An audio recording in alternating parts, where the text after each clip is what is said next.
অনেক প্রবাসী বিদেশ থেকে দেশে আসার সময় অন্যের দেওয়া জিনিসপত্র আনেন।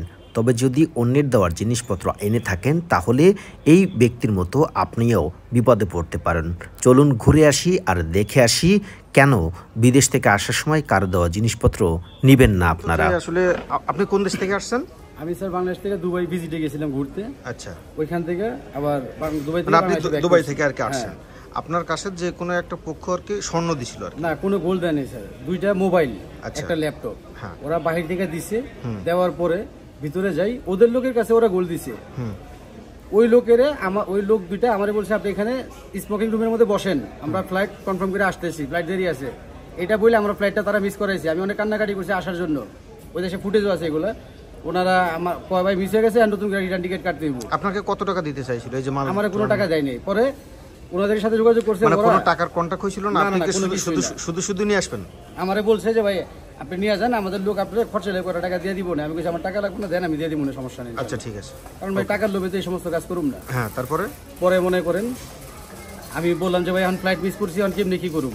পরে ওরা আমার তো বলে না কার সাথে কথা হয়, ওরা কথা কইতেছে, কথা কয়ে ওরা আবার ওদের দুই লোকেরা যাদের কাছে গোল দিছে ওদেরকে দুইটা টিকিট দিছে। টিকিট দেওয়ার পরে মানে অন্য প্রবাসীদেরকে, হ্যাঁ, যে ওই ওদের যে লোক যাদের কাছে গোল দিছে ওদেরকেও আবার ওরা দুইটা পরে নেক্সট টাইম আরো দুইটা টিকিট পাঠাইছে। তো বললাম আপনি জানলেন কিভাবে? ওরা আমারে বলছে আচ্ছা যে ভাই আপনাকে টিকিট পাঠাইলো, তো আমার টিকিটটা পাঠাইলো না। আমি গরিব মানুষ ঘুরতে এসেছি, আমি কেমনি কি করবো, আপনার দেশের থেকে টাকা আনাই দিব। আমি 30,000 টাকা পর্যন্ত অফার করছিলাম যে ভাই আমি গরিব মানুষ, আর বাকিটা আমি দেশে দিয়ে দিব ভাই, একবারে না ভাই দুইবারে দিয়ে দিব এক সপ্তাহের মধ্যে। তোরা মানে নাই, অগ লোক আইসা পড়ছে। আইসা পড়ার পরে ওরা আবার পরের দিন দুইজন ভিতরে আসছে, আমার সাথে ফোনে কন্ট্যাক্ট করছে। আপনি ভাই আমি তো ভিতরে, আমার টিকিট অনেক কেউ দেয় নাই, আর আমার বাইরের লোকে মেলা পড়ছি, আমার টিকিট দিলে আমি চলে যাবো। তো বলছে যে ঠিক আছে আমরা নিতে আসবো।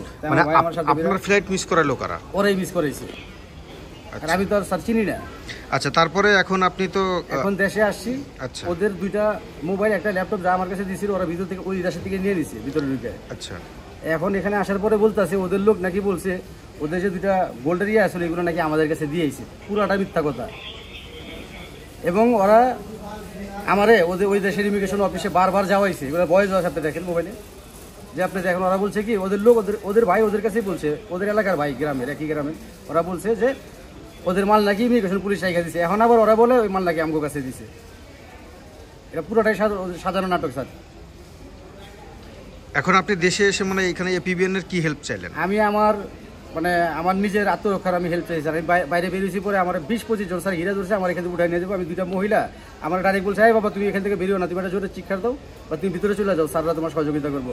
আমি জীবন বাঁচানোর জন্য আপনাদের কাছে আসছি, আপনারা আমার একটু দয়া করে আমার বাড়িতে একটু পৌঁছায় দেওয়ার ব্যবস্থা করেন। আপনার গ্রামের বাড়ি কোথায়? আমার অরিজিনাল গ্রামের বাড়ি জেলা কিশোরগঞ্জ, থানা ভৈরব, শিমুলকান্দি ইউনিয়ন, কোসামারা গ্রাম। আমি থাকি ঢাকায়, হাজারীবাগে, পুরান ঢাকায়। আচ্ছা, কি নাম আপনার? আমার নাম মোহাম্মদ রাজীব।